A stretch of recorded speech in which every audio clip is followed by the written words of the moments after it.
बच्चों, welcome to the chartered accountant hub. Subscribe the channel and watch the video.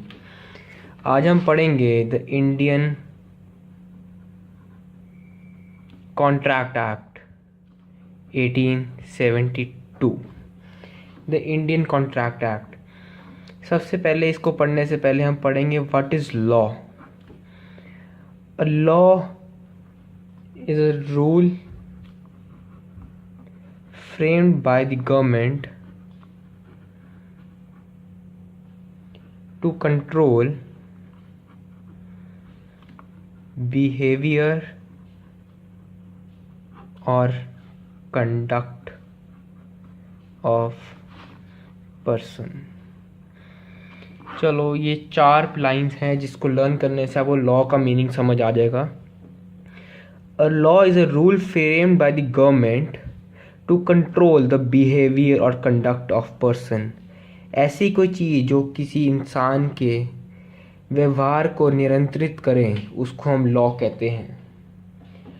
हमारे देश में 2 तरह के लॉ हैं, civil law and it is criminal law. The criminal law is not in CPT syllabus और in the CS syllabus I can say. ये आप LLB में पढ़ेंगे जो हमारी इंटरेस्ट में नहीं आता। और सिविल लॉ आगे कई कैटेगरीज में डिवाइड हो जाता है, mercantile law, labour law, banking law, corporate law etcetera. But mercantile law को आगे हम कमर्शियल लॉ भी कहते हैं। इसके आगे फर्दर 3 कैटेगरीज हैं जो हमारे CPT का सिलेबस है। The first one is the contract act, I am writing in shortcut, partnership act, the sales of good act.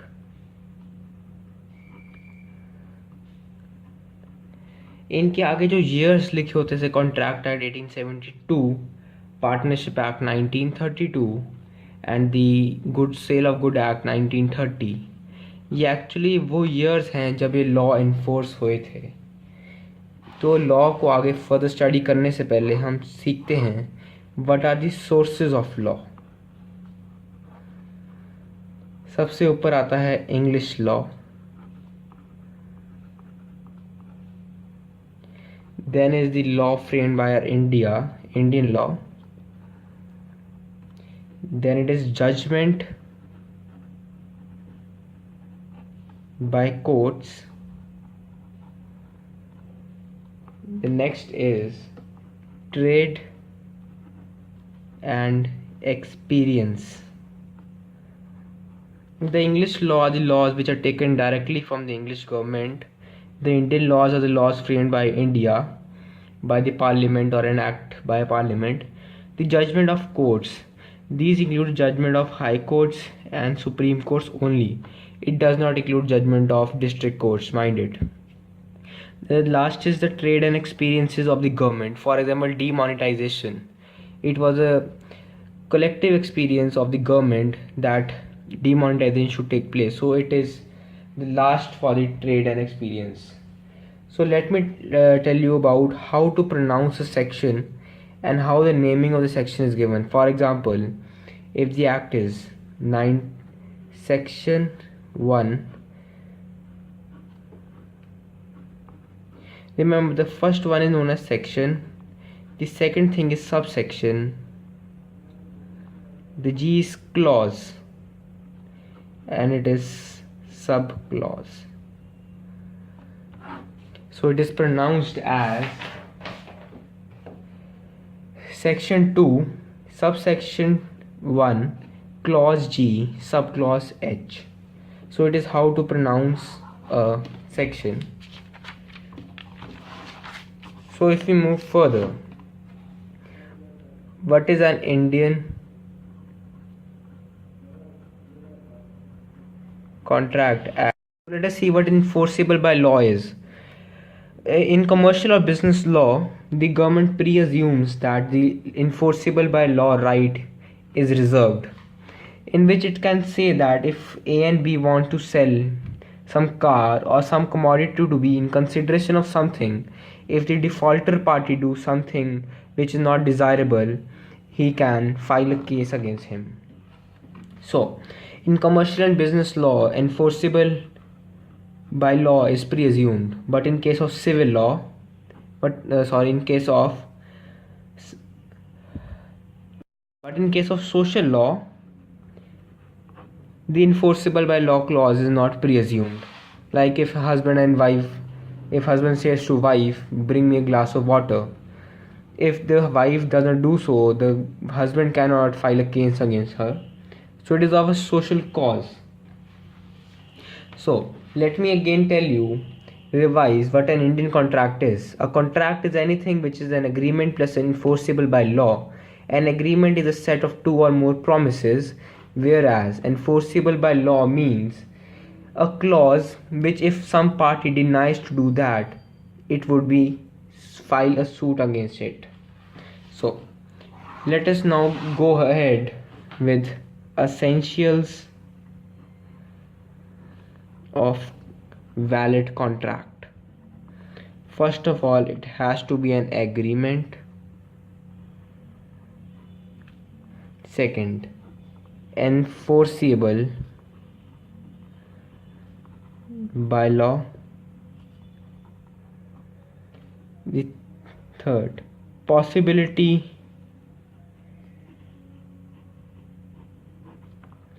of performance. It cannot be like husband says to wife, if you will marry me, I will bring the moon on the earth.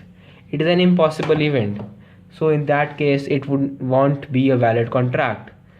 The fourth is capacity to contract. In Indian Contract Act, these 3 or 4 types of people have no right to contract.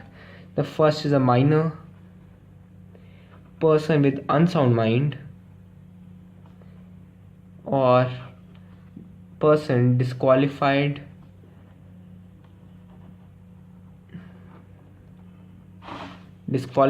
by law. These 3 types of people have no right to enter into a valid contract. The fifth point is lawful object. The object for which the contract has taken place should be of lawful nature. And the sixth is lawful consideration. If these 6 conditions are fulfilled, then we can say it leads to a valid contract. Otherwise, the contract is void. If any of these is not followed, it will result into a void contract.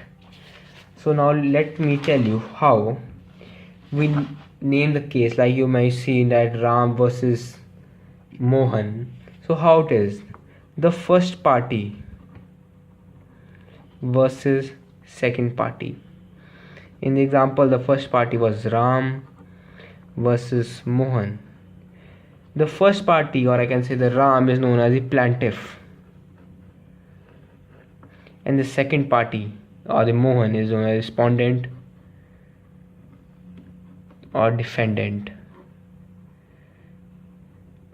It means that the first party has filed a case against second party, so the name is Ram versus Mohan. So now let me tell you what the section 1 of any contract says about it. The first thing it says, when it got enforced and where it is applicable. So the Indian Contract Act came into existence on 1st September 1872 and it is applicable whole of India except the state of J&K.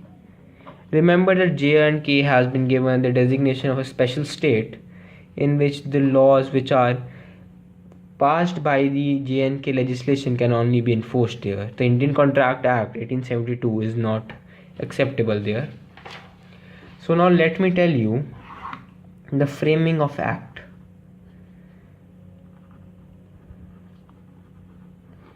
How an act becomes a bill becomes an act.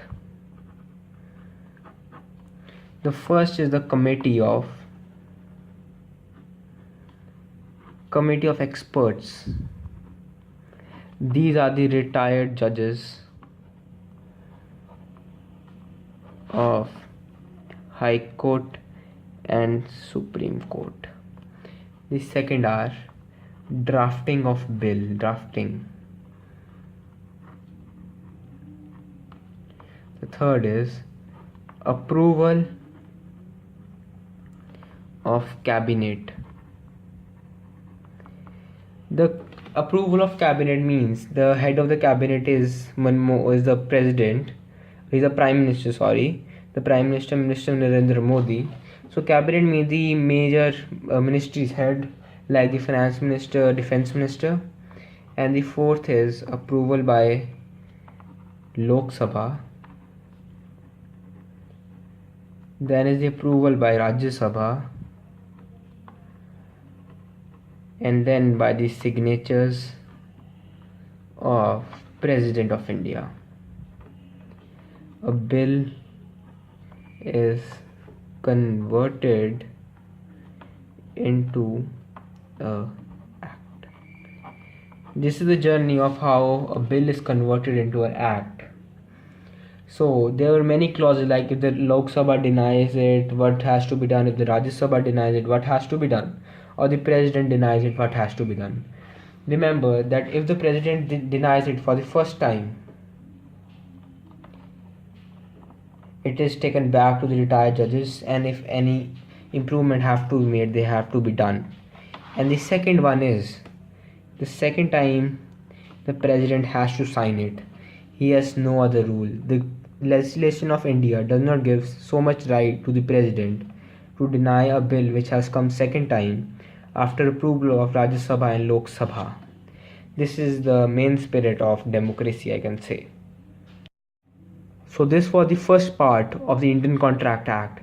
Stay tuned, subscribe our channel and watch our latest videos. Thank you.